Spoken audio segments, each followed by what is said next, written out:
whatever. Billy? Little Billy, all right? Little Billy, okay? Is he okay? Right, okay.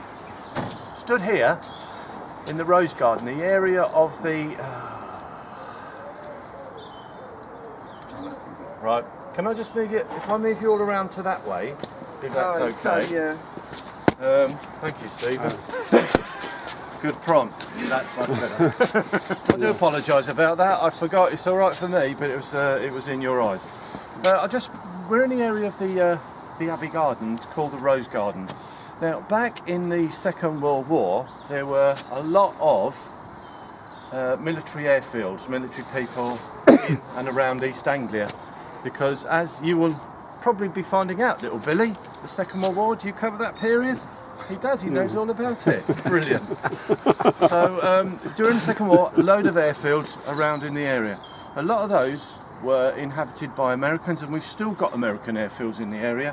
Milden Hall, Lakenheath, and up to a lesser extent Alconbury now. But there were a lot more in the Second World War. A chap by the name of John Appleby came over in 1944, and he was what they were called a celestial navigator. Basically, his specialism was being able to navigate in an aeroplane at night using the stars. Well, during the Second World War, when the Allies increased their power of the air forces over Europe, there was no need for them to fly at night, because they flew at night in order to minimise the risk of them getting shot down. They controlled the skies, so therefore they could fly during the day at will. So there's not a lot of use for celestial navigators, so he had nothing to do. So he bought himself a bike and he went cycling around the Suffolk countryside.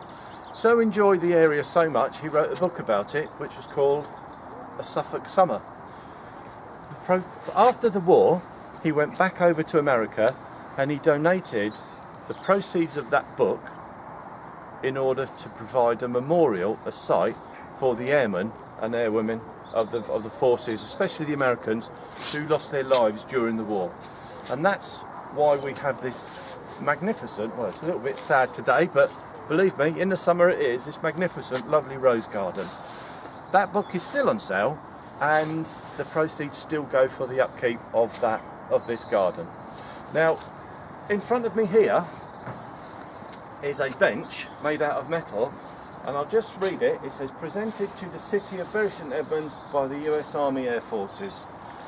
Now, it is said that this metal is from an American aircraft. We're not really sure where it was, whether a B-17 or a Mustang or whatever.